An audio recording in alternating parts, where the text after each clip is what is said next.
All right, good morning, everyone. Thank you for coming out to our community conversation on this Thursday. Generally, our meeting in Highland Springs takes place at the theater, but there's some work going on at the theater. So we're here at the beautiful Springs Recreation Center. And I'm excited to see all of you. I don't want to waste time. I want to jump right into the business. And so just to give you an update on what you're going to hear this morning, um, our board of directors secretary, Becky Lakin, is going to come and talk about Henricopolis, the Soil and Water Conservation District. You may or may not have heard about the Conservation District and what it does. And so she's going to take a few minutes to talk about it and maybe drop some things that make you excited about some possibilities. After her, we will hear from Ross Weaver, and I'll come up in between just to see if we have any questions.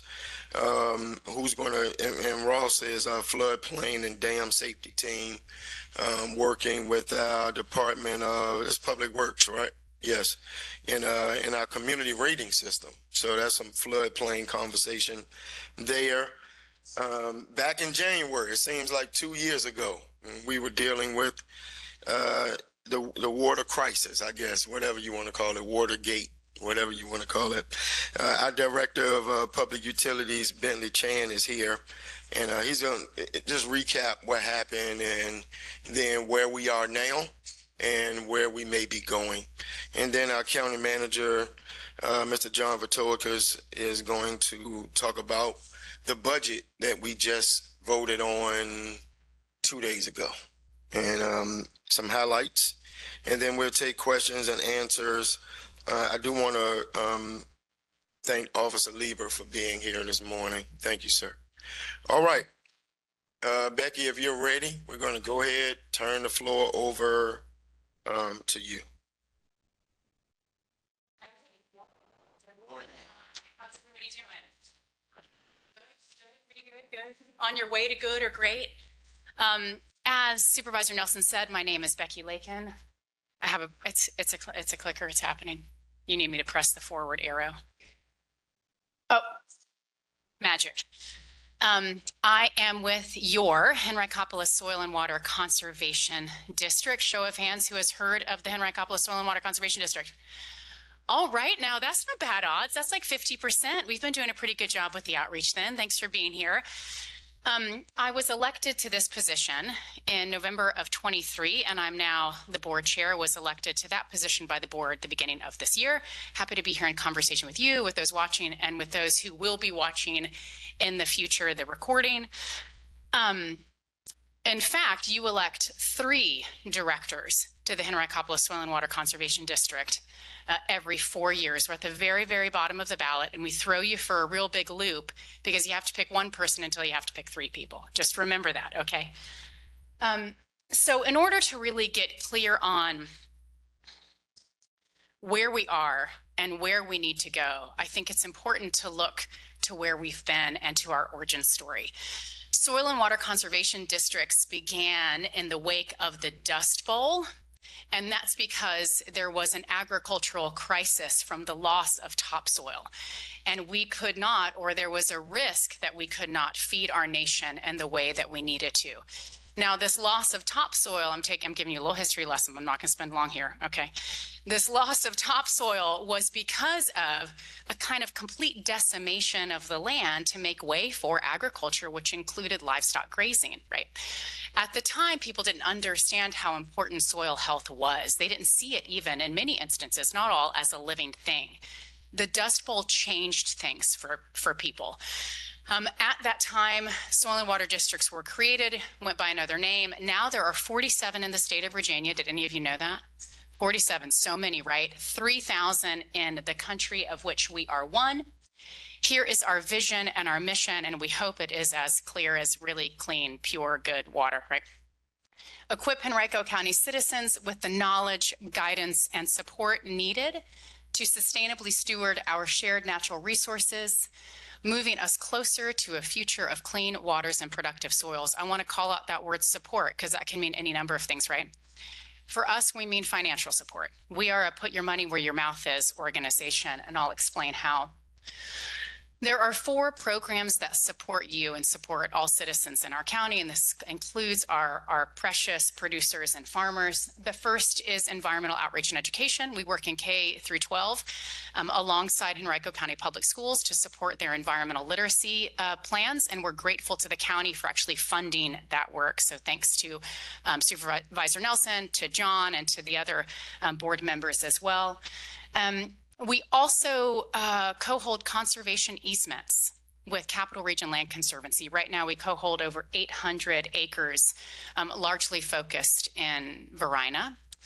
And then the other 2 programs, and this is where a lot of our kind of budget is allocated and a lot of our time is allocated, are our agriculture conservation work and our suburban and urban, hi, welcome, our suburban and urban conservation programs. I'm going to talk about one in the next like 2.5 minutes because Victoria said, you got 5 minutes, Becky, that's it, and brevity's not my strength, okay? Agricultural conservation work, this is known as the Virginia Agricultural Cost Share Program. We pay farmers to do conservation best management practices. If you are driving down Route 5 and you see beautiful fields of grass, it is most likely rye. It is most likely something we have supported the funding of, and that's to promote soil health and to promote water quality. The Urban and Suburban Conservation Program is probably most relevant to all of you here. That is called the Virginia Conservation Assistance Program, and this is what it does. It mitigates flooding, covers bare soil, controls erosion, and absorbs runoff. Show of hands, who has experienced flooding on their property in the last couple of years? You can also give me a head nod. Yeah, it's painful, right? It's in particular a big deal here in the Varina district.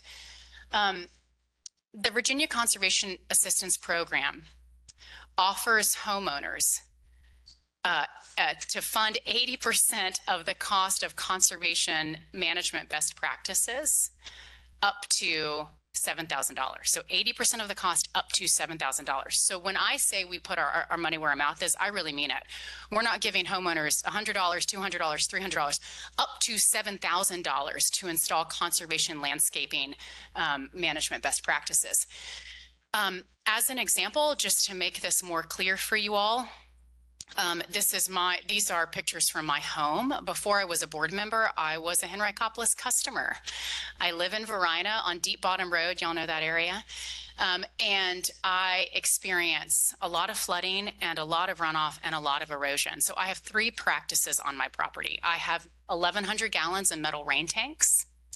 I have a mulched bed, which helps with erosion, and I have a rain garden, which helps with flooding. Together, that is 2,100 square feet of native conservation landscaping best management practices.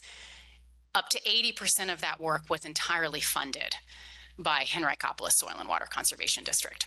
It is our mission and our motive to help solve problems. And so I would encourage you, if you find yourself in a situation where you also have issues with erosion, you also have issues with bare soil or with flooding, to reach out to the Henrico, to your Henrico Conservation District. In particular to the top 3 people who are far more important than the bottom. That's just the board. That's me and my colleagues. But the people who really power the organization are our staff. Ray is our operations specialist.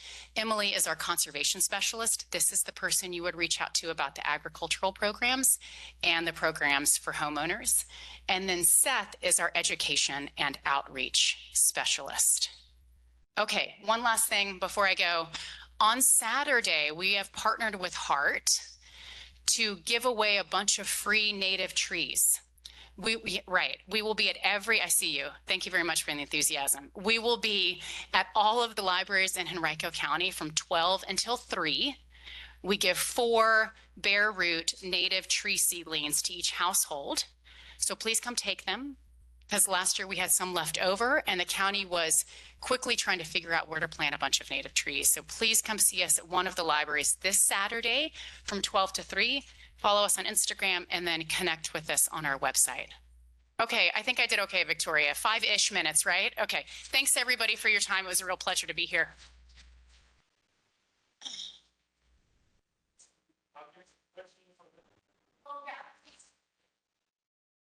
Hi.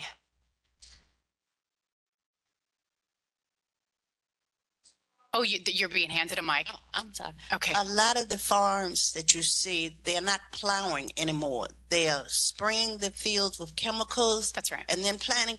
But if you're putting these chemicals into the soil, they're going to eventually end up in our water sources. How is that helpful? The chemical, okay, I'll explain this to you. One, you are right. One of the practices that we support is the practice of no-till. So we do not want to turn up the soil. This is something, one of the practices that ended us up in the Dust Bowl in the 30s was turning up that topsoil to allow for future planting. We don't want to do that because it releases moisture, also kills critical organic matter. So we don't do that anymore, and we support farmers in not doing that. What you're talking about is glyphosate. You could know it as Roundup, publicly known as that.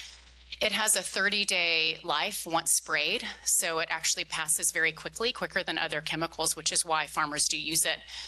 And it is used because it is very, very, very difficult to get rid of cover crop.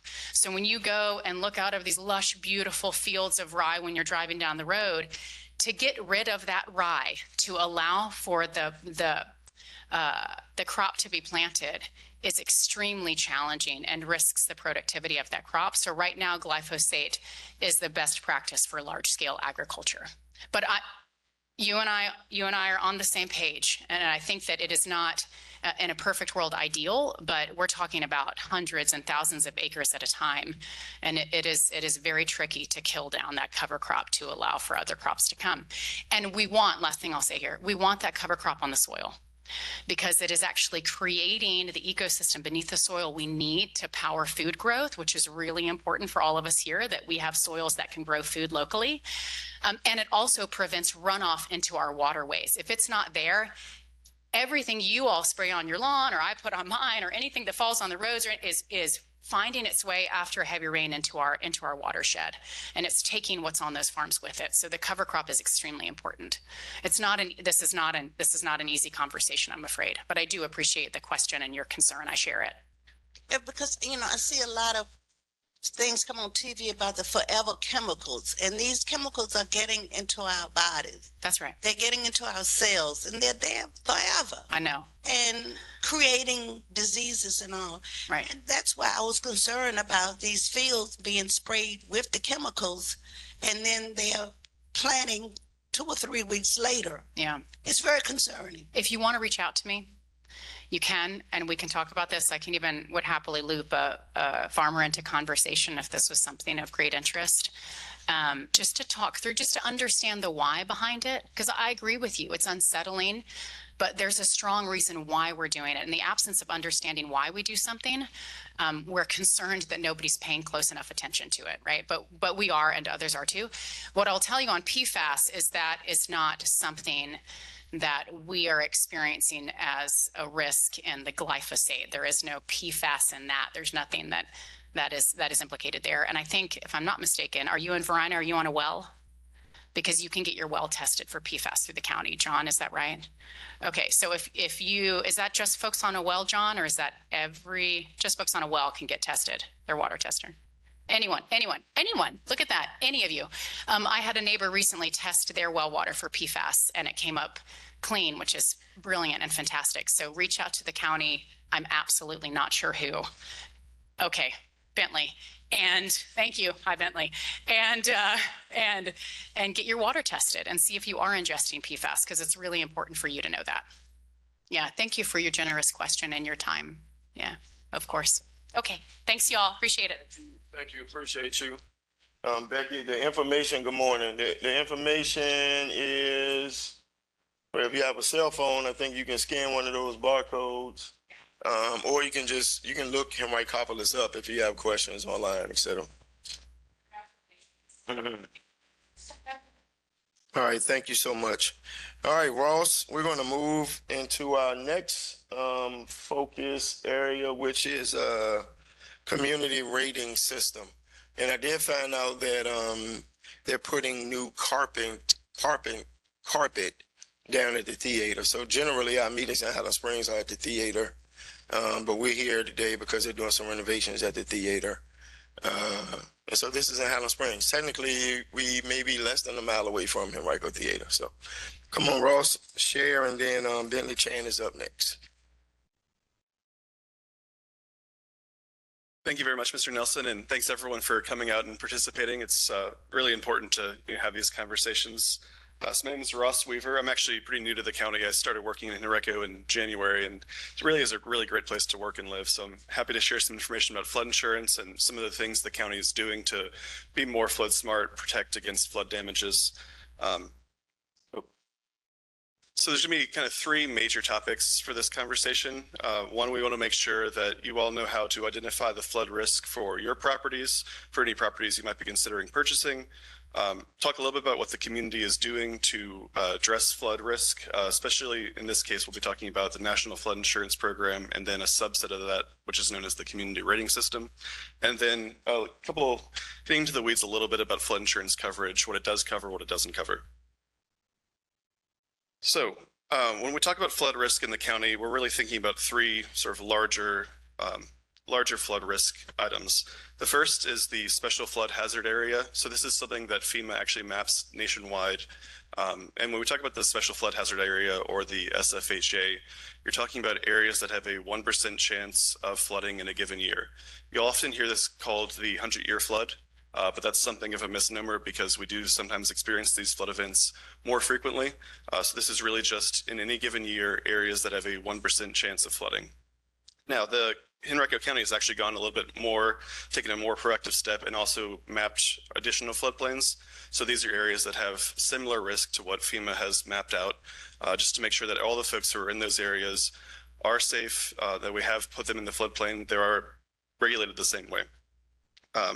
So in addition to the SFHA, we also map out our dam break inundation zones. So these are the areas that if a dam was to fail, these areas would be impacted by flooding.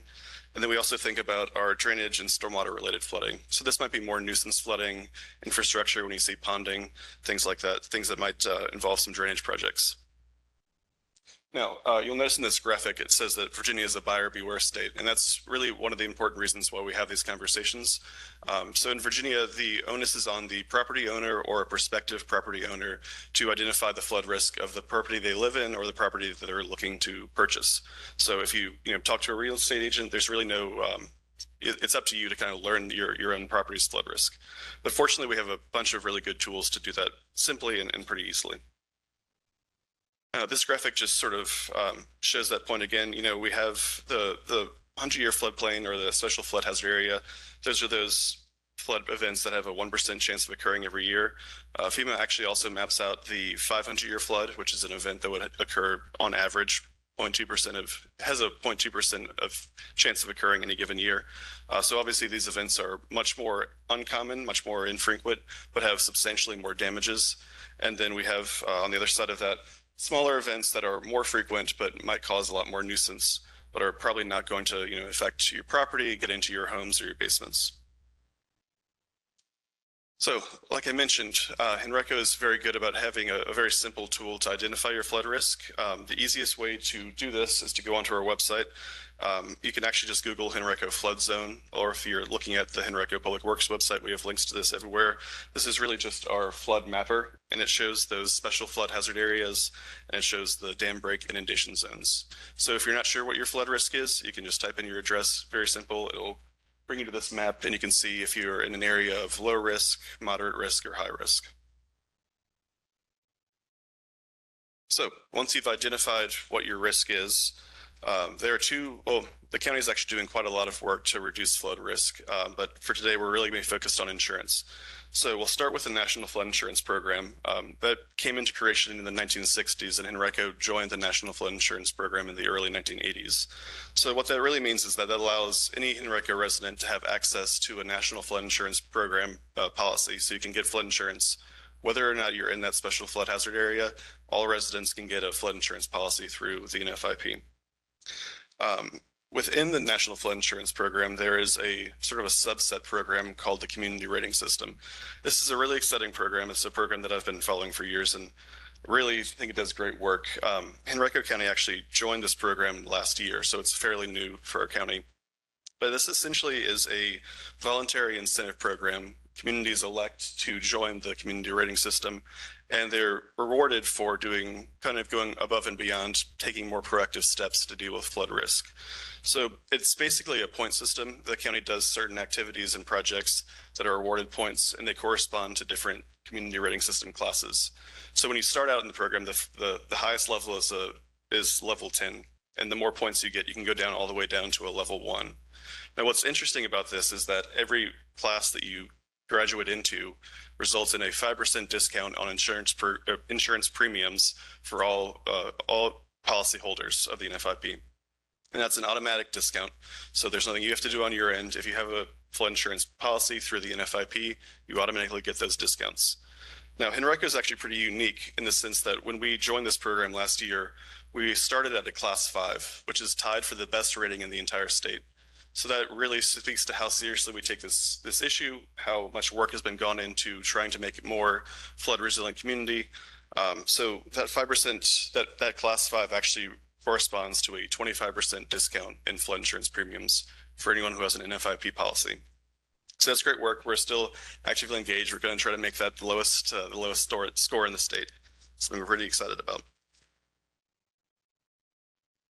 Now, it's really important to think about flood insurance, even if you're not in one of those higher risk areas, if you're not in the 100-year flood zone or the 500-year flood zone, for a few reasons. One of which is that typical homeowner insurance policies don't cover flood damage. So if you don't have a separate flood insurance policy, you could really be left in a very vulnerable state. For example, you'll see that this graphic with that 1-inch marker. On average, about 1 inch of flood water inside your home corresponds to $25,000 worth of damage that has to be remediated. So that's a pretty big hit that no one wants to take. I understand we all have better uses for our money. So very important to think about flood insurance if you have a flood risk.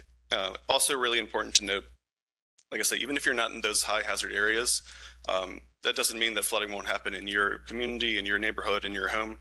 In fact, about 40% of all of the flood insurance claims that come through the NFIP are outside of that high risk area. So we're seeing a lot of flooding in areas that aren't in the 100-year floodplain. There's a lot of factors for that, but it's increasing. So we want to make sure that even if you're not at that high risk area, you're still considering flood insurance, thinking, maybe if I can afford this, this is something that's going to be a good thing to protect myself, my properties. You can also get insurance policies for the goods in your home as well, not just the damages to your actual physical structure. Also important with car insurance, you see a lot of full insurance claims on cars. It's important to note that comprehensive insurance will cover flooding, but in Virginia we call that other than collision coverage, but I think it's more popularly known as comprehensive coverage. That's what you're going to have to need if you want to have those flood damages covered. And then one more important point about flood insurance policies for the home.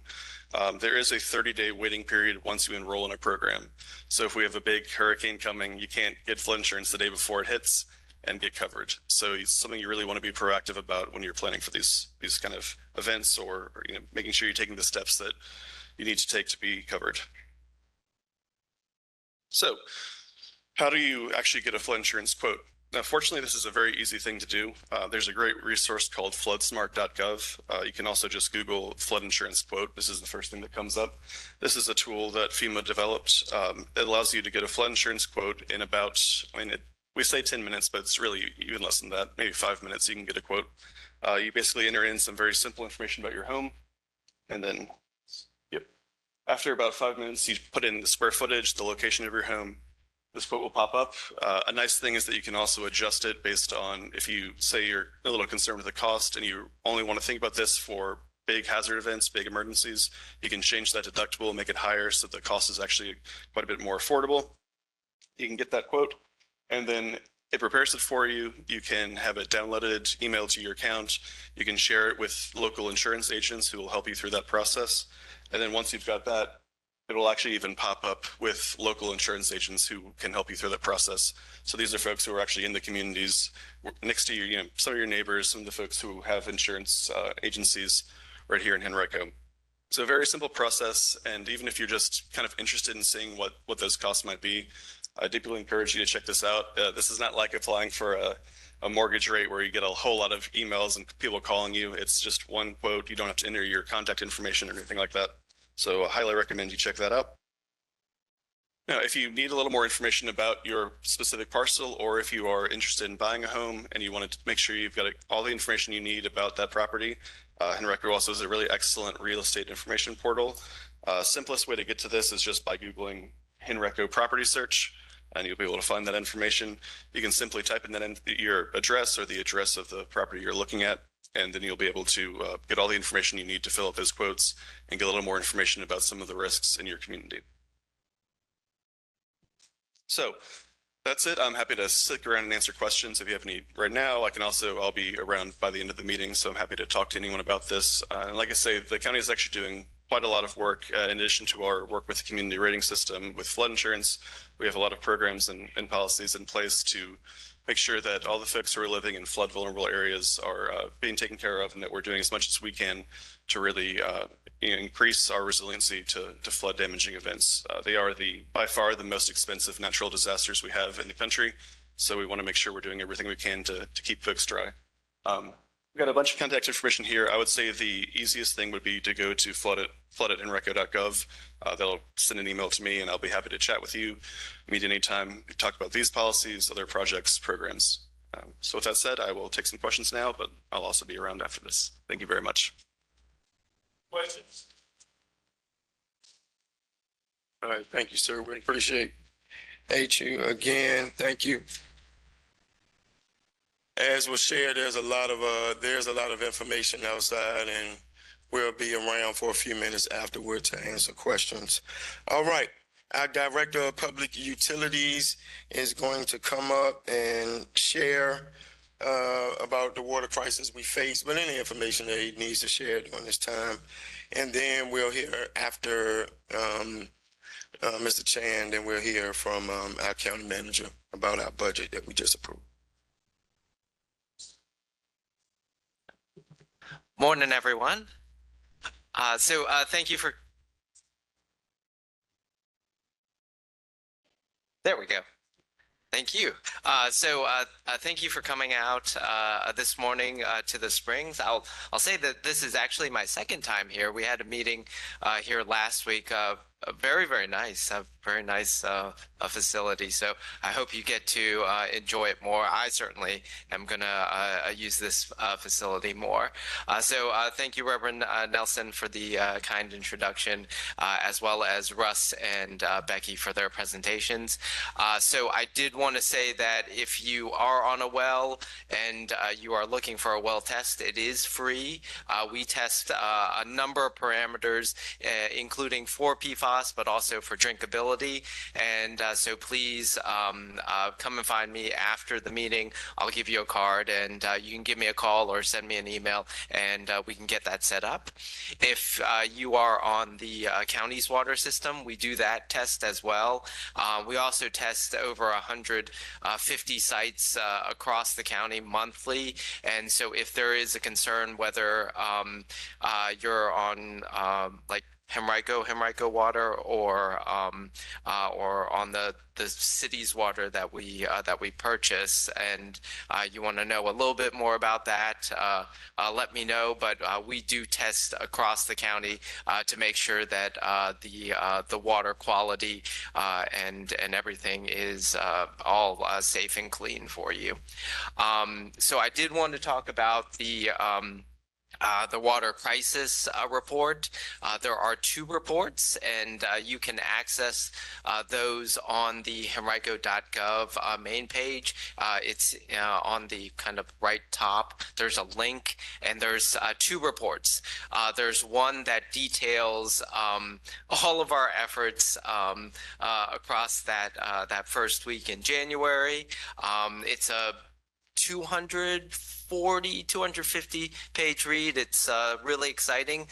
You'll get to the very interesting piece of all the phone calls that Reverend Nelson and I had across that week, and I believe the total number of minutes I was on the phone was like 1,500. So like essentially a whole day, really trying to help manage that for the benefit of the community. And you can really thank Reverend Nelson for all of his efforts in helping to lead us through that issue and challenge. If you ask him, there's a very nice picture of him helping us to turn some valves, close some valves on that, I guess like Tuesday night, really late at night, really, really cold. But yeah, ask him about that picture. It's a good one. So there's that report that details kind of everything that we went through, all the steps that we took to help us through that issue. And then the other report is one that talks about next steps.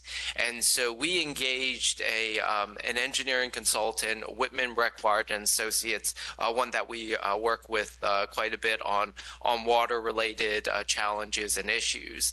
And so they provided us with 3 paths forward in making sure that something like this doesn't happen again, but also for the county to leverage all of its resources, including the newly completed Cobbs Creek Reservoir, to serve the entirety of the county with water produced at our drinking water plant on Three Chop Road. And so the manager and the board of supervisors have elected to begin designing a project that will install water lines kind of across the county to make sure that there's not only service provision, but also sustainability and resiliency of the system. So we won't ever have to really worry again, knock on wood, for anything that happens with the water system, because we'll be supplying ourselves. We'll have enough storage. So if any maintenance needs to happen, you'll continue to be in water, and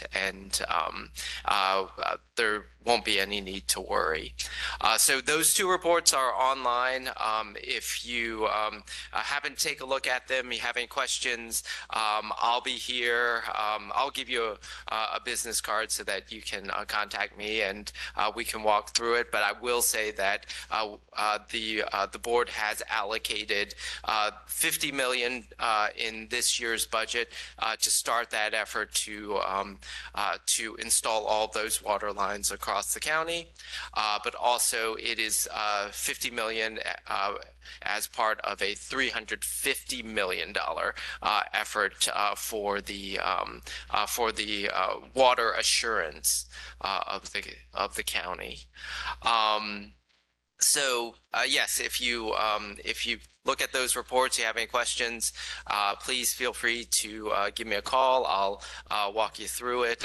But I also will say that we've gotten the first set of plans, or the first set of routing plans for that big water project, and we're reviewing it now. So it's really exciting. And if you give me a call, I'll tell you where we're thinking of putting those water lines. So, any questions? Oh, there we go. Yes. Henrico County, northeastern Henrico County. There's a water tank that was put in there originally for Kumanda chip plant. There's now about probably improvements by putting more and more data centers in there. And there's only that one tank. Well, I mean, it's large, but is it large enough? Has that been inspected to the point of building more of those tanks there for all those data centers for cooling? So there's a couple of parts to that question. Yes, the tanks do satisfy all of those needs currently. I will also say that when the White Oak Semiconductor was looking to build their facility in the county and they got started, there was we brought 10 million gallons per day with new infrastructure. So that new infrastructure was supposed to supply 10 million gallons per day for the entirety of the White Oak Tech Park. Today, the White Oak Tech Park uses only 2 to 3 million gallons per day. And overall, from like the 11 data centers that we have in the county, they use 500,000 gallons per day, maybe 1 million gallons per day. So it's not a lot in the overall use, which is like 30 to 40 million gallons per day that is used across the county. But I will say that, yes, we look at those tanks really daily. I have a report that goes out to the manager's office that talks about tank levels and readiness of our staff and our system to supply all properties in the county. And we are assured that satisfies the needs of the White Oak Tech Park. The White Oak Tech Park? I believe they sold the last piece of property, so I think that's the last thing that's going to go out there. It's 12, 15 in there now already? Buildings? Yes. Okay.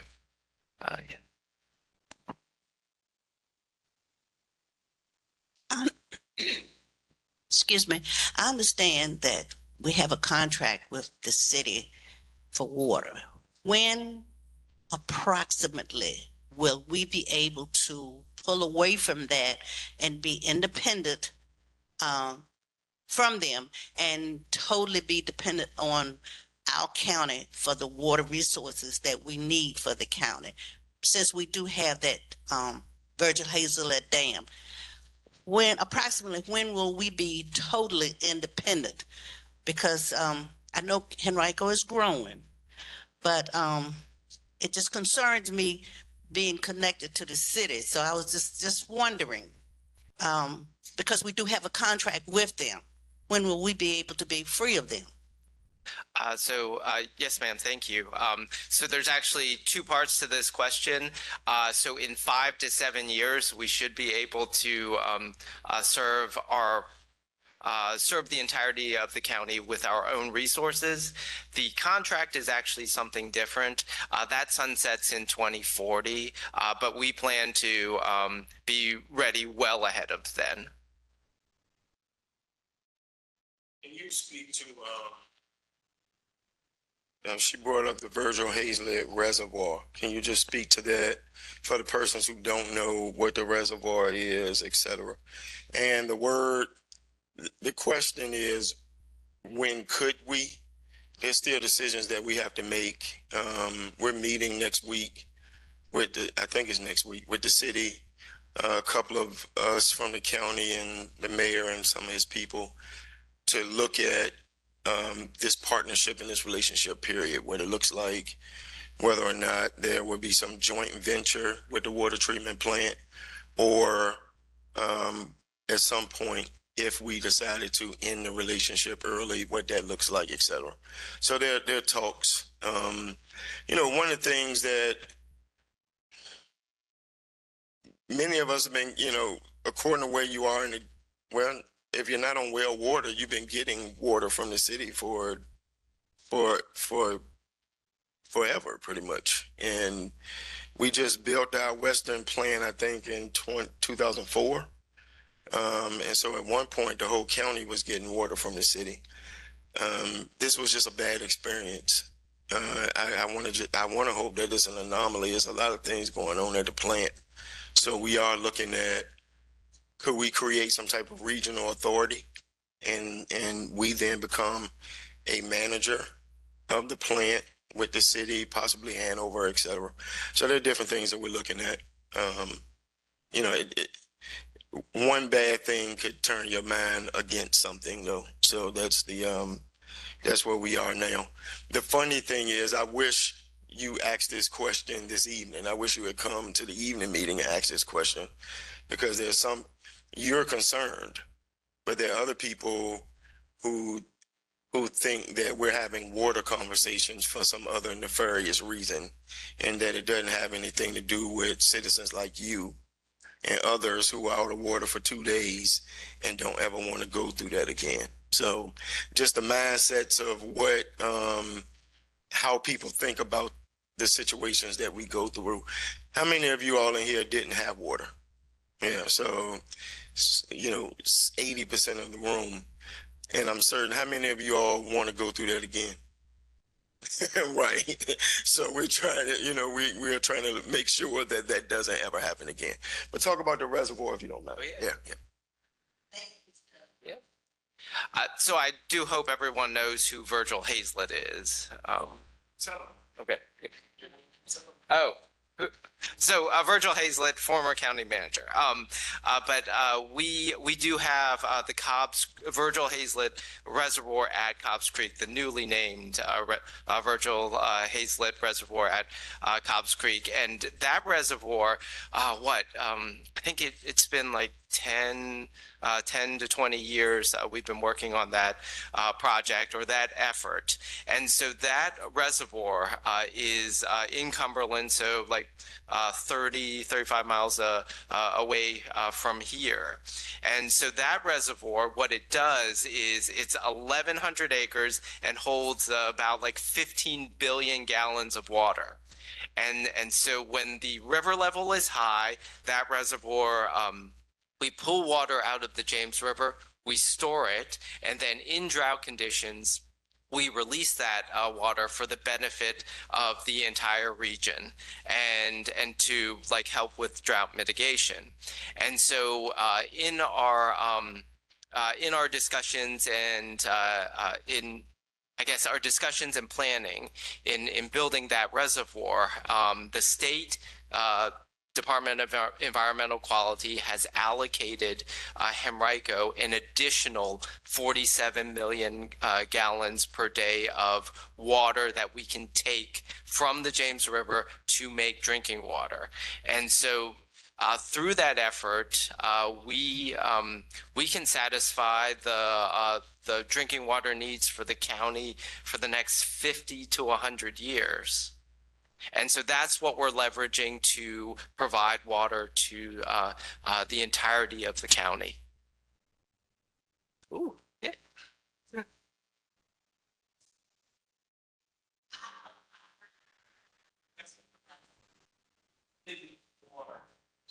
Thank you. Why didn't they lose water like Eastern? What was the reason behind that? Because all the East End just about didn't have any water, but they did. So there's a couple pieces to the question, and it actually comes back to the discussion that we had about the $350 million effort to put bigger water lines across the county, because what we found was that we had a little bit of a bottleneck situation in the Laburnum Azalea area, and that prevented us from bringing a lot of water all at once from our drinking water plant on Three Chop Road all the way to Eastern Henrico. And so that was the challenge. And so those lines are not in place, but they will be in place. So let me say this though. Those of us who live in the eastern part of the county, we get our water from the water treatment plant in Richmond. So that treatment plant failed. Thus, we didn't have any water. We tried, which Bentley said at the beginning, on when we started hearing on Monday that there was a problem, we started making preparations by storing water and then hoping that it would be able to flow all the way through the county. But we hadn't done that before. And so the piping lines were not wide enough. And then at that gateway at Laburnum, we thought water was flowing from the west, but then it ended up going into the city and not coming to us. So there were a lot of things that happened on that Tuesday. Thus the reason there's only one or two things that we can do. Work with the city, major upgrades at the water treatment plant. We become a partner there, or at some point divest from that all the way and make sure that we are good in Henrico. That's a project that's going to cost us hundreds of millions of dollars. Correct? Yes. I can be the DPU assistant director at some point. After I'm learning the process. Yeah. Other questions? All right. You have a question? I born in 1943, city of Richmond. We've always lived there, lived in Churchill. He used to share things with me about our community that he was raised in, and I. He often talked about how the city did not take care of those pipes. He said those pipes are old and they need to be replaced. He stopped drinking the city water because of it, because he knew that certain elements was in that water that we should not consume. So we had to purchase my father's water for him. So when this happened, I thought of what he had said. He's deceased. I'm glad he didn't live through this. But that's a major thing. And like we're all talking about, we need to continue to survey these pipes that the water is flowing through, because it will disintegrate. That's my comment. Why don't you talk about the testing, what we do with the water, Okay. with our water in Henrico after the crisis, part of the board water advisory and all that stuff. Just talk about the safety of the water. Okay. So coming out of the water crisis, we actually did a number of tests, both for chlorine to make sure that disinfection was happening in the water that we were getting from the city.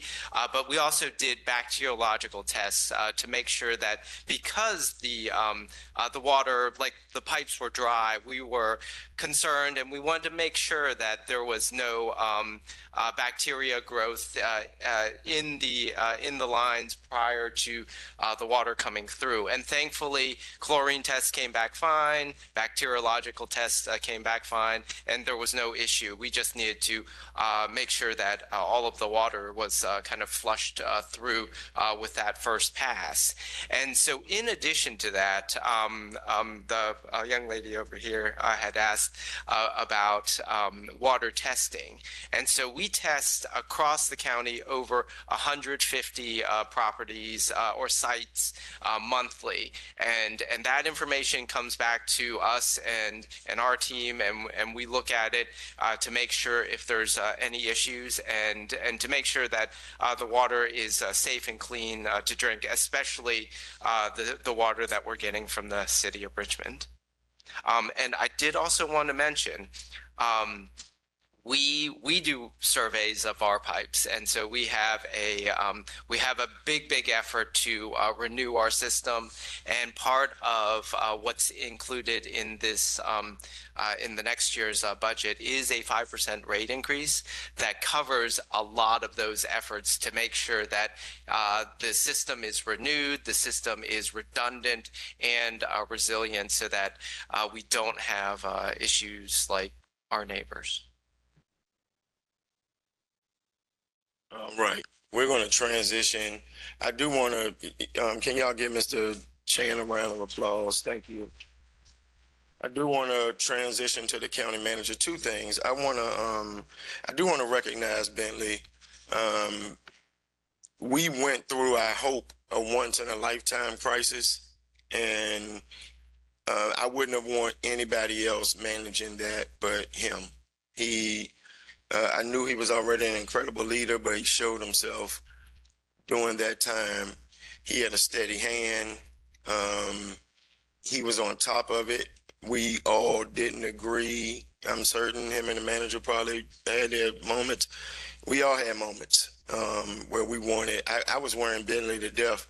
It was almost, there's a report of his phone records because they're public, and we were flipping through it as a part of the report. It's a public report, and I looked. I was like, Jesus, how many times I called him in those 2 or 3 days? It was like one time 2 or 3 o'clock in the morning, another time 6 o'clock. But the way it played out, I'm not sure. I really don't believe Bentley really slept for like 3 days. There was no way. If you look at the phone log, his phone was ringing. He literally was talking to somebody almost every hour. And so that's how fluid the situation was. And I want to always give honor where honor is due. We got through this quicker and efficiently, in spite of sometimes not having the best information, etc.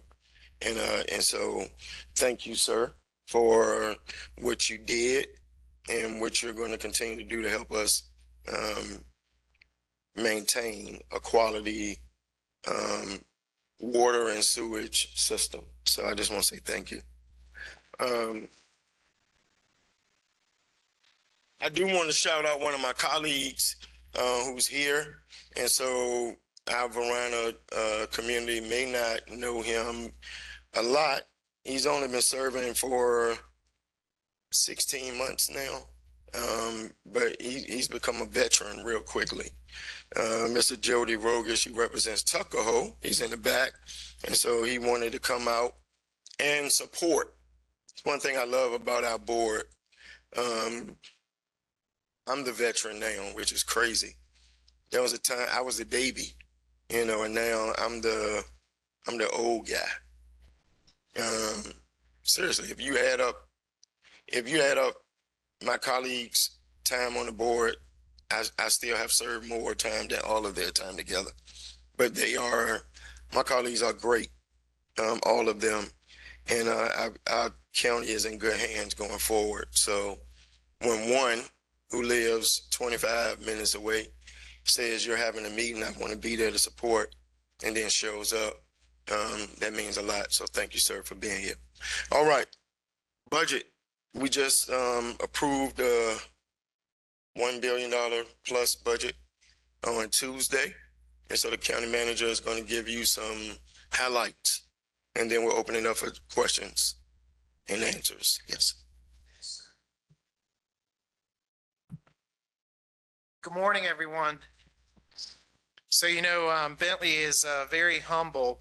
One thing he didn't mention is during the water crisis, it was the Department of Public Utilities that actually got the city water treatment plant back up and operational again. So that was a big undertaking. So as Mr. Nelson noted, I'm gonna walk around a little bit if I can. Tuesday, the board adopted a budget for the general government, for schools.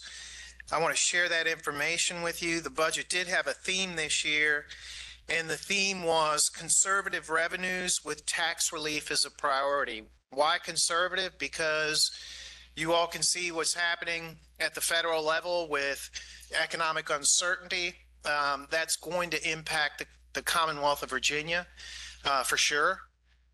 With job losses in Northern Virginia, and we get a lot of money for schools from the Commonwealth of Virginia, and we want to make sure that we adopted a budget that would be sustainable.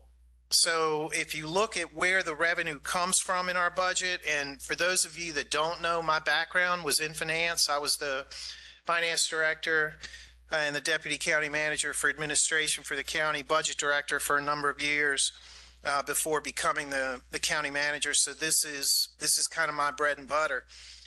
But you can see local revenues totaling $993 million. You'll see them 30% of the budget. And then if you break out real estate, you'll see that's about 35%. And then state and federal combined at 35.5% of the budget. Overall operating budget of the county is $1.355 billion with a B. And the one thing that I think, we've been known for, this is the breakout in the general fund by category, is that whenever we budget something on the revenue side, we budget low and we always get more than what we budget. On the expenditure side, we always underspend the budget. And we have built up significant reserves for the county that could be helpful in any economic downturn. But when you look at the budget, just like on the revenue side, three big categories. If you look at schools and public safety, you're almost at 80 cents on the dollar, if you will, in all spending. And then everything else comes in after that. And that has been a budgetary tenet for many, many years. So big in this budget. If you go back to 1979, Henrico County's tax rate was $1.07. It is now 83 cents. The board on Tuesday adopted a 2-cent real estate reduction, and they have been doing so consistently over time, reducing taxes when it's possible. You all have seen what is happening in the real estate market. Henrico County now has less than a month of supply of homes for folks to buy, and that is impacting value significantly. It's not a Henrico County problem. This is simply a national fact. There's also, you all know, personal property. And for the second time in, 3 years, the Board of Supervisors has made an adjustment here, reduction in the personal property tax rate. So you'll see a reduction for all vehicles from down to $3.35 from $3.40, and then we took all businesses down to that same rate. So if you go back to real estate, so we have about 130,000 parcels in Henrico. If you go to cars, somewhere in the neighborhood of 350,000 vehicles in Henrico, and then 25,000 businesses that will benefit from these tax reductions. And we also, if you know any of your neighbors that are not just on a fixed income, but have less than $700,000 in assets outside of the home and make around $100,000, Henrico County can either freeze your real estate taxes or reduce those taxes in their entirety. We've been doing this for years. There's money in the budget for that as well. So we did increase one tax, and that is a tax on data centers. So initially, when the first big data center came to Henrico, it was Facebook, and now Facebook is known as Meta. And as an inducement to bring Facebook here, the personal property tax rate on data centers was dropped temporarily to 40 cents. And that has resulted in a number of data centers locating to White Oak Technology Park, which is a technology park. And these data centers potentially will generate significant revenue for the county going forward, but you'll see the offset. So we cut taxes on one hand and then increased on the data centers who really are agnostic to things like taxes, still cheaper than some areas of Northern Virginia. The other thing the data centers, Mr. Nelson, the Board of Supervisors did last year was I mentioned housing and the problem that we have with housing as far as affordability. They created a $60 million trust fund, $60 million that county residents, first-time home buyers can use to buy down the cost of a home. We're working with a 501c3 organization, and this is a program that actually Senator Mark Warner has come into town 3 times now and wants to make a national model out of. That revenue was funded, that $60 million was funded by the data center industry. So let's talk about your overall taxes. I know taxes are bad.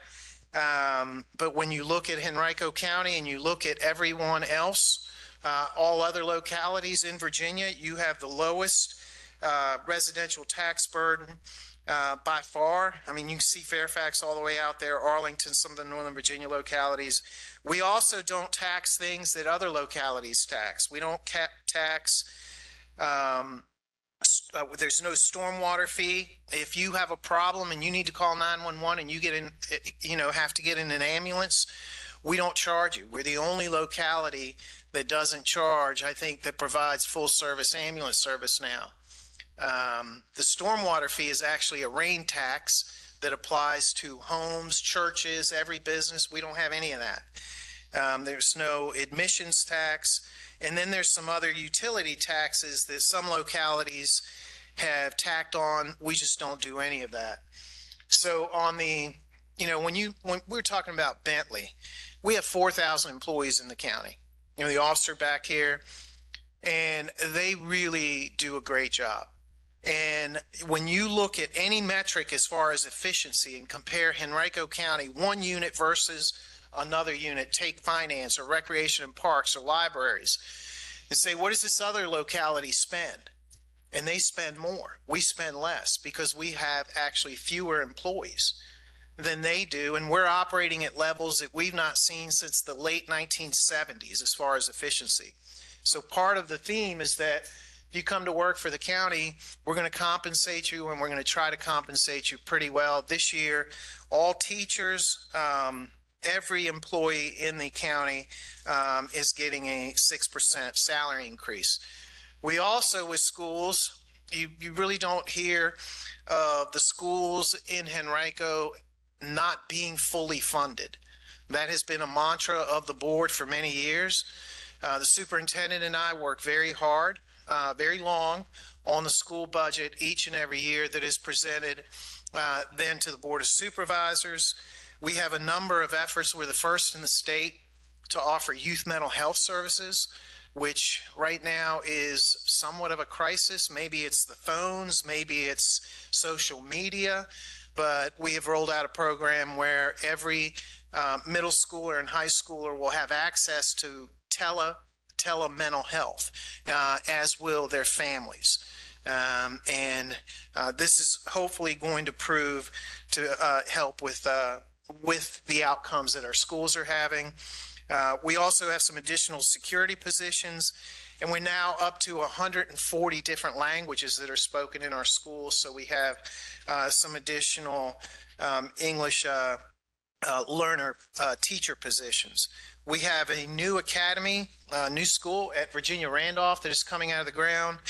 It's called the Academy at Virginia Randolph. This will be both high school, but an elementary school also for students with special needs, and it'll be as state of the art as a public school can be. 52 new positions that come about there. Within public safety, you see the new Bungalow City Firehouse 23, 13 new positions. If you have not been there, there is a community room that is available. And we're working on replacing Firehouse 1 adjacent to the raceway. That'll go on a new property. We also have, you all have heard and seen over the past several years, folks that are getting hit at night wearing dark clothing. It is a real issue. So we actually have passed out, I believe, somewhere in the neighborhood of 55,000 reflective vests. All of the kids in the school system are going to be getting these vests, but in addition to that, the board initiated a program where we're going to start lighting certain areas of the county. A lot of the accidents that we've had or pedestrian fatalities that have occurred on state roads. So any road that has a number on it is a state road. We're also working on a plan with the state to take over those roads, because getting something done through VDOT is incredibly difficult. And so we can put up a crosswalk in a weekend. It'll take VDOT a year to put up a crosswalk. VDOT will charge us twice what it costs to put up a light for them to put up a light. So there are a lot of efficiencies, and we also get paid for the lane miles that we have in the county because we maintain our own roads. One of 2 counties in the state that actually do that. So I mentioned the federal uncertainty. You all have seen the stock markets go up, down, just kind of talk of tariffs and all this uncertainty, if you will. So part of the budget proposal also includes an efficiency right sizing, if you will. I've done this 3 times in my career where we have gone in and put teams of folks together to generate savings from the budget that I just showed you. And so we're looking for the value of 1 penny from the general government and 1 penny from schools. That's $6 million on one side, $6 million on the other. We're likely going to generate a lot more than that in savings. But things like, more efficient vehicles, the lights that we have, do we have dimmers on buildings that will save electricity? All of this will be reported back to the board by the time we end the fiscal year, but that savings is going to be for both general government and schools.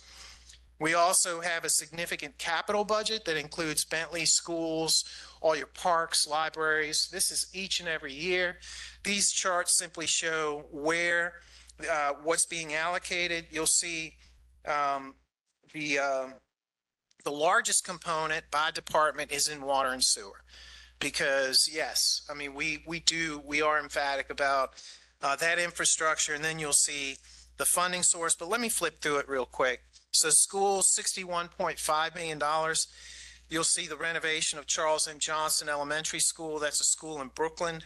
$16 million in roof and mechanical improvements. We have 72 schools. A number of years ago, I remember this number being $2.5 million. The budget that the city is considering right now has actually, for all of schools, is $2.5 million next year proposed. So you tell me with those facilities, if we don't maintain our facilities, I mean, we're putting 50,000 kids through them each and every day, and we are fastidious about it. We have a meals tax that was approved specifically for schools. You'll see $9 million in projects there. We have a new Fairfield Elementary School near the old Virginia Center Commons that is going into that community. Things like buses. We have to replace buses each and every year. We have over 600 buses in the county. Technology improvements, and yes, playgrounds that need to be replaced. All of that in the schools budget. Public safety, I mentioned Firehouse 1. We actually, you will see the design of a new animal shelter. This will be in the Three Chop district, and that shelter is an adoption center. So it'll be, there'll be what we call a no-kill shelter. There will be no animals that are euthanized there, only adopted, and it'll be run by the Henrico Humane Society. Another efficiency measure where we're looking to partner with entities that can operate facilities. We've done a lot of this. All those fire trucks need to be replaced. They run up and down the road, $5 million there, and all of the police vehicles each and every year. We do have in recreation and parks, we're fastidious about how our parks are. $5.8 million this year, $2 million in facility rehabilitation. These are gazebos. These are all the structures, bridges, you name it, at parks. We have a prior bond referendum that is allocating $1.5 million to Deep Bottom for the boat landing and some other improvements there. That is a very deep, difficult boat landing if you've ever put in, and getting a little bit dangerous. Dory Spray Park. We put the spray park in. There's a restroom over by the rec center, but the kids that are using it, they're babies, and so we really need a restroom there. And then new in the budget is, if you have not walked Henrico County parks, so I walk just about every morning. I've walked every park in the county, and the trails that we have, the trail system, just try it. I mean, it's Taylor Park probably has one of the nicest. That's a 1 mile loop that you have at Taylor Park, but $1 million in trail restoration and improvements. We also have a significant environmental effort in the county, $10 million in bond drainage improvements. We mentioned Becky Lakin mentioned the Chesapeake Bay. So we don't have a stormwater tax that we would put on you. The general government funds all of those improvements to make sure that we're complying with all of the Chesapeake Bay requirements. We are in streams. We're the first locality in the Commonwealth to establish what's called a wetland bank, where we are actually going in and restoring wetlands and then getting credit, if you will, environmental credit from the regulators that we then can use on county projects. So it's new environmental math is what I refer to it as, but it is paying dividends for our residents and businesses. We also are the only locality that if you have a private BMP in a subdivision, the county actually has started maintaining those. Those were prior to, I think it was 3 or 4 years ago when this effort started, those were put on homeowners and you would have to pay homeowner association fees. Well, if you do a little bit at a time, you can do all of it. And that's what we're doing here, $1 million a year. Creeks and streams, we have many in the county that are eroding. And so this effort goes into those. And then we have dams throughout the county that you may not even be aware of. There's maintenance that's associated with those. And then Becky also mentioned we are planting trees. We're planting 7,000 this spring, all throughout the county. They're typically seedlings, but we are reforesting portions of Henrico. You'll see a lot of trees going into parks and schools as well. Pedestrian safety, which was not even considered a number of years ago when I came on. Mr. Nelson first came on the board in 2012. There was no line item for this. This has become more and more of an issue when the board here continues to increase sidewalks. And then $27.5 million in transportation projects. We're going into road paving season. You're going to see a lot of asphalt. You're going to see a lot because we maintain what we have. And so that effort will be underway as well. On the general government side, if you come to the Western Government Campus, you'll see a new building being erected. That is for social services. We have folks that are sharing offices, 3 people in an office, and it really is, the work there is just incredible. We do have some core facility improvements. We're renovating the juvenile courts, and then some, Henrico we don't pay a state and federal tax for gasoline for our vehicles. And we have our own fuel sites, if you will. You see all the school buses, and we're upgrading those sites in this budget. And I'm going to close with utilities because, Bentley mentioned the infrastructure enhancements. So this item right here, $50 million, is about resiliency in Eastern Henrico. So the pipes that Mr. Nelson noted need to be upgraded. That's the lesson that we learned from the water crisis. We reached a point where we just could not. It's like pushing water through a straw. Couldn't get it to a certain point. And this over a multi-year effort, $50 million a year, potentially will help do that. And then everything else that we do, from sewer, $111 million. You don't think about it. We spend millions of dollars on sewer projects throughout the county and then dig a hole, put them in the ground. But all of that costs a lot of money in order to make sure that we don't find ourselves in a difficult position with utilities. So ladies and gentlemen, that's the overview that I have for you this morning. I know many of you, I appreciate the comments before the meeting. And as always, you all know you can reach out. I have a long last name, but my email is really short. It's just vit@henrico.gov. So thank you. Thank you for being here this morning.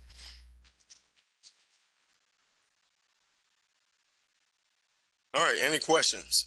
Yes. Well, let's see who needs to take it. Thank you.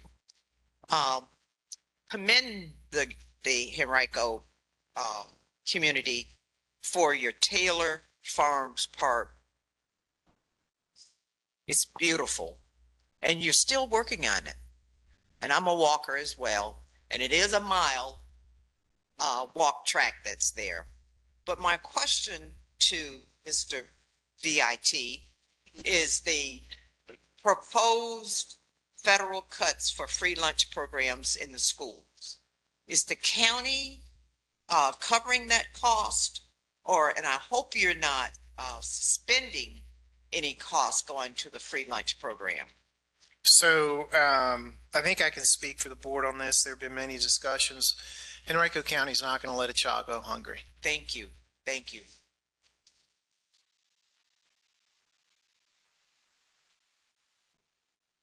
Other questions? And we use the microphone because there are people watching online.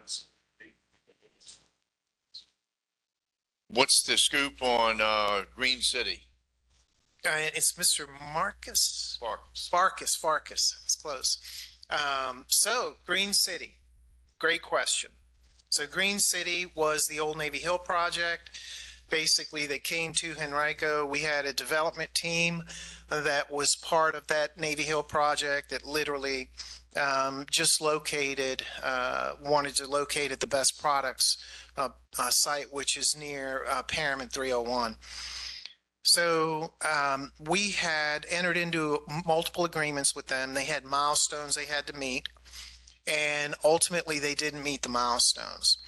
And so just like any other business deal, it was an amicable divorce, if you will, where these folks are not going to be developing that property, but that property is being developed. The northern portion of it, you have an 800 unit residential development that Markel Eagle is doing. It's in planning right now.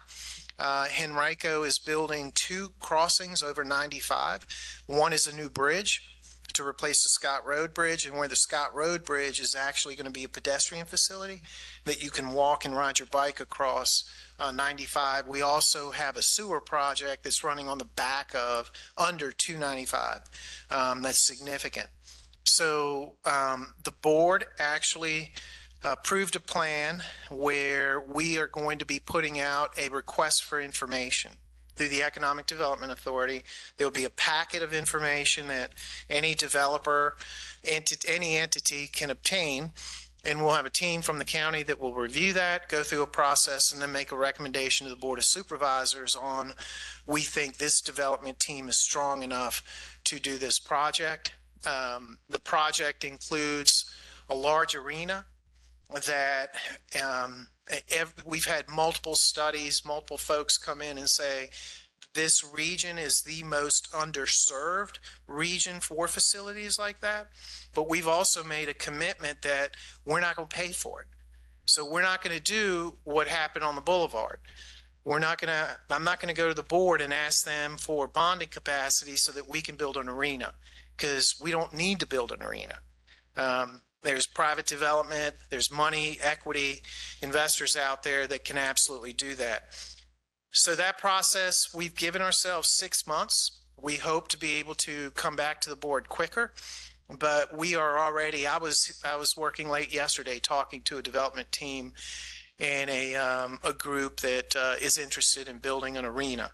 So an arena developer is going to have to match up with developers that ultimately build something that includes multiple hotels. If you've been to Atlanta, where the Braves play, what's it called, Battery Park, that's the type of feel that we're looking for. Or even closer, smaller scale, if you go to Charlottesville, walk through the mall area downtown, no cars, walkable, a lot of entertainment type businesses is what we're shooting for. I have 2 questions. Yes, ma'am. When will Fire Station 6 start building? And is there anything that's going to go in the Red Lobster? So, yeah, so Actually, Mr. Nelson has been the biggest proponent of, restaurants in Eastern Henrico. So I'm answering your second question first. I actually had a meeting earlier this week. Was it this week? No, it was last week, with the three largest local restaurateurs in Richmond. And with the discussion being, what does it take for you all to build a facility, a restaurant in Eastern Henrico? And we do have some vacancies. They're looking at it. So we do economic development deals with companies all the time. And I think, throwing out an inducement for some local restaurants. And these are folks, I'll tell you who they are. I mean, one is owns Stella's, so all the Stella's markets in the region. His name is Johnny Javos. The other one is Michelle Williams. And they have restaurants throughout that you've probably visited in the city in Western Henrico. And then the other one is Chris Sway, who owns many restaurants. So I'm hoping that someone really, really good moves in, and others. And then what was your first question? Fire stations. Oh, 6. I think 6 is on schedule for 2026. 6 is Gay and Miller. I think that's it. In that facility, yeah, Gay and Miller. Yes. Anybody else? Yes, Yes. I hope you included a grocery store in this area.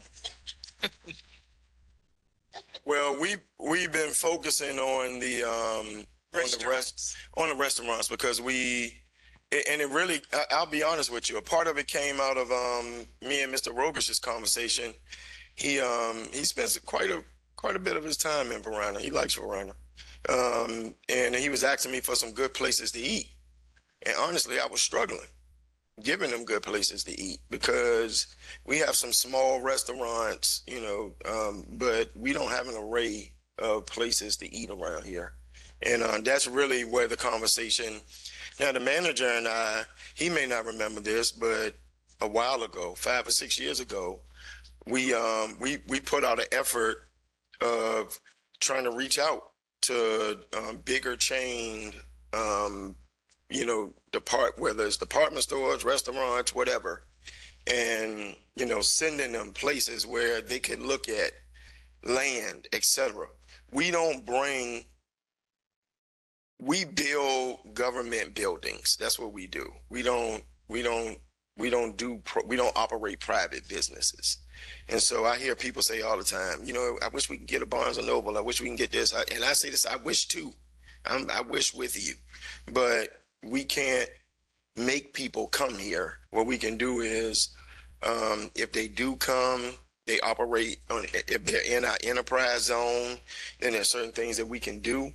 If they're on Williamsburg, if they're on Laburnum, with their pavement, with their landscaping, with their signage, but we don't go recruiting. We don't go looking for one particular thing, So I'll give you a case real quickly. Right across from Highland Springs High School, it's a lot there, right beside like where the Wells Fargo is, the subway, and all of that. Royal Farms was supposed to go there. All right, we had gone through the rezoning. We had made sure that they weren't going to sell tobacco products to kids and all of this stuff. Being real serious about the negotiation. And we rezoned the property and thinking the Royal Farms would come, and they pulled out. But because the property was already rezoned, then we no longer could stop it because we had changed the rezoning, thinking that we had did it for an end user, which is a part of the reason why we don't like doing that sometimes. So now it's going to be a combo, and people fussing about it. But once we change the zoning, if the zoning category allows for use, then if the use is there, then they can, so now it's going to be like a combo, like 7-Eleven and a McDonald's right there. So, I mean, it's not the worst thing. Here's the thing. You leave these empty buildings, you know what they turn it into? Tobacco vape shops. So my colleagues and I, over the last day, maybe in the last 24 hours, it's right at the intersection of Staples Mill and whatever that corner is. There's this Simpsons smoke shop right there with all the Simpsons characters and everything. And we're looking at like zone. We've already approved some stuff, I think, if I can remember, that you can't put a vape shop within like a mile or two of another vape shop. Like we're doing everything we can to limit how expansive this grows in the county. But it is an everyday battle. Yes, ma'am. Oh, that's it? That was your question? Yes, ma'am. Oh, Yes. anybody? All right. Oh, she got one more. Okay. I don't have a question. I have a comment. I would like to thank all of the county staff that worked during the water crisis that we had. I want to thank y'all did an excellent job. Some people, I heard a lot of negative comments, but I have to say you all did a wonderful job in getting our water restored, giving out water. I've known Mr. Vichalka since he worked under Virgil Hazelette. I've known him for years. I know for a fact he's not going to bring anything into this county if it's not going to benefit the county. He has done very well, a great job in running our county, and I'm a proud citizen to be here under him. Mr. Nelson, I have to give it to you. You have done an excellent job as county supervisor. I've heard negative things, but I have to speak for me. I have been in this county for 35 years, 36 years. I wouldn't live anywhere else. We have the best police department, fire department, 911 system, and it's still growing. We are growing as a county, and I'm proud of it. I'm hoping y'all are accommodating for the traffic in the schools that it's going to come about. But this is a wonderful county to live in. I would choose this over any. Chesterfield, Hanover. Henrico is a wonderful county. We have a wonderful, wonderful leader. And I want people to know that. Mr. Vichalka, our supervisor, Mr. Nelson, excellent job. And I just want to give you your flowers, as my grandmother said, while you yet live. Because when you close your eyes, they don't count. So I'm giving you your kudos now. I want you all to know. And I don't know how other people feel, but this is how I feel. Thank you. And I just want to give you your kudos.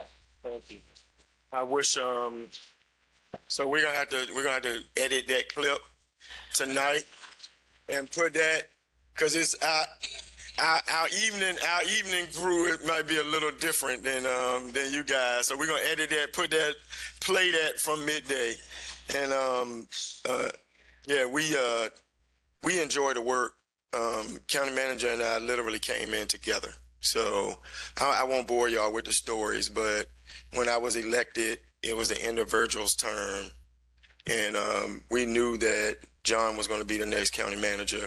And so I didn't spend a lot of time trying to build a relationship with with Mr. Hazlett, because he was leaving.